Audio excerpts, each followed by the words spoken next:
Space Marines are not soldiers. They are not heroes in shining armor. They are not defenders in the way most people imagine defenders. They are weapons, engineered, ritualized, and unleashed with purpose.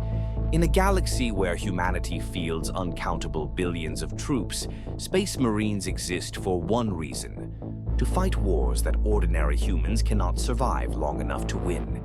They are deployed rarely, decisively, and without mercy. But Space Marines were not the Imperium's first answer to war. And understanding what they are requires understanding what came before them. Before the Space Marines, the Thunder Warriors. Before the Imperium ruled the stars, Terra was a shattered world. Techno-barbarian empires ruled continents. Warlords commanded gene-forged armies. Ancient weapons from humanity's forgotten past were turned against one another. To reunite Terra, the Emperor needed warriors who could win now, not later. So he created the Thunder Warriors. The Thunder Warriors were brutal super soldiers, towering, massively enhanced, and devastating in close combat. They were stronger than Space Marines, more aggressive, more violent. They conquered Terra through sheer force, smashing armies and annihilating resistance. But they were flawed. Their bodies were unstable. Their minds degraded over time. They burned hot and fast, and then they failed. They were not soldiers for an empire that would last millennia. They were tools for a single, bloody purpose. When Terra was unified, the Thunder Warriors were no longer needed, and the Imperium erased them. From their failure, the Emperor learned a crucial lesson. Strength alone was not enough. The next generation would need discipline, longevity, and absolute control. The design of the Space Marines. Space Marines are not trained. They are dismantled. The process does not begin with courage or honor. It begins with selection and rejection. Children are taken because adults cannot survive what comes next. Even then, most of them die. Their bodies fail. Their organs rupture. Their minds break under chemical assault and neurological conditioning. Survival is not proof of worth. It is proof of compatibility. Those who endure are never human again. A Space Marine's body is taken apart and rebuilt piece by piece. Bones are reinforced and fused, growing thicker, denser, heavier, no longer shaped for running or rest, but for absorbing impact and delivering force. Muscle fibers are rewritten, layered until the body becomes a weapon under constant tension. They grow larger, taller, heavier, not by natural growth, but by enforced transformation. Their proportions are wrong, too broad, too dense. A Space Marine is not simply a large man. He is something else wearing the outline of one. Their organs are replaced with redundancies. A second heart is implanted, not as a gift, but as insurance. So blood continues to circulate even after trauma that should cause death. Their lungs are reshaped to extract oxygen from poison, ash, or vacuum-thin air. Their blood thickens and reacts instantly, sealing wounds before the body can register pain. Death is delayed, again and again. Not prevented, just postponed until the mission is complete. Their metabolism is no longer human. They can digest substances never meant to be consumed. They can function without sleep for days, weeks, sometimes longer. They can enter suspended states, slowing their bodies, waiting inside broken armor or beneath ruined worlds. Disease does not take them. Poison struggles to slow them. Radiation scars but rarely kills. The body adapts, always. Their senses sharpen beyond comfort. They hear heartbeats beneath gunfire. They see motion in darkness. They smell fear, blood, chemical propellants. Their brains process threat faster than conscious thought. Reaction replaces hesitation. There is no time to be afraid, and fear is removed anyway.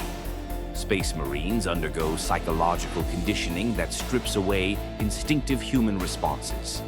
Fear is suppressed. Pain is contextualized, not avoided. Empathy is controlled. What remains is focus. Obedience is not taught. It is installed. Each Space Marine is trained to fight alone, to command others, to continue killing long after isolation would have broken a normal mind. They are not mindless. They are emptied. All of this is sustained by gene seed, the genetic legacy of the Emperor's original design. Gene seed ensures consistency.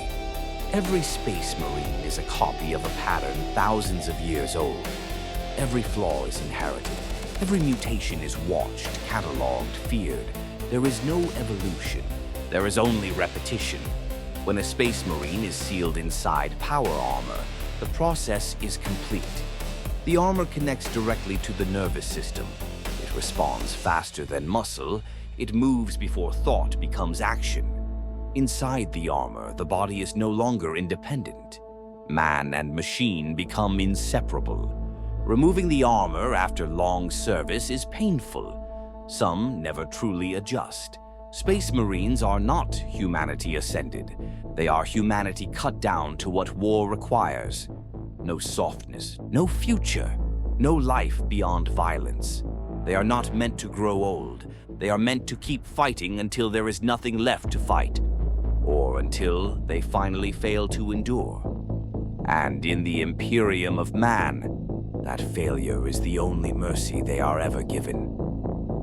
The Primarchs, the blueprint of the legions. Even Space Marines required something more. The Emperor created the Primarchs, beings far beyond the Astartes.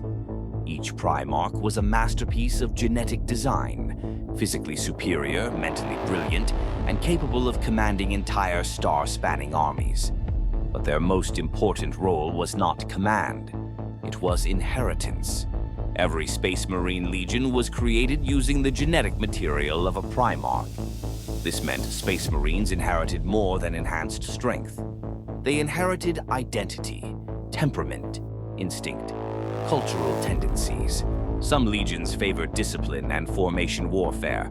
Others preferred aggression, speed, or shock assaults. Some emphasized honor, ritual, or secrecy.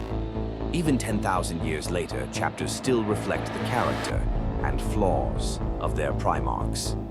Space Marines do not merely fight for their gene fathers. They are shaped by them. The Age of Legions. In the early Imperium, Space Marines fought as massive legions, hundreds of thousands of warriors under unified command. Entire sectors fell in weeks. Legions were designed for conquest, massive deployments, rapid planetary compliance, total annihilation of resistance.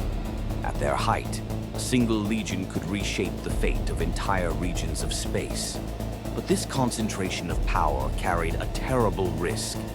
When legions turned against the Imperium, they did not merely rebel. They shattered reality itself.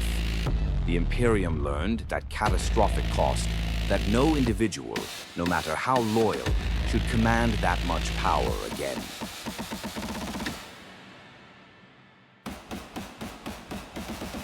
The breaking of the legions. After the Great Civil War, the Imperium chose survival over unity. The Space Marine legions were broken apart. In their place arose chapters. Each chapter was limited in size, roughly 1,000 Space Marines, large enough to wage war but too small to threaten the Imperium alone. This change was not just military, it was political. No chapter would ever again possess the numbers to challenge the Imperium directly. No single commander would wield galaxy-shaking power. Authority was fragmented.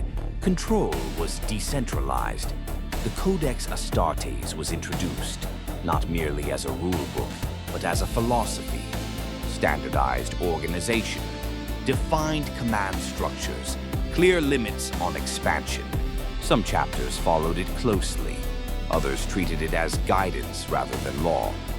But the damage of the legions would never be repeated. At least, that was the intention. Chapter Identity and Autonomy. Each chapter became its own entity. They recruited from their own worlds, developed their own traditions, preserved their own interpretations of duty and honor. Some chapters became knightly orders, others became ascetic warrior monks. Some embraced brutal pragmatism. They answer to the Imperium, but not like normal forces. A chapter can choose where and how it fights. It can refuse a call if it believes another war is more important.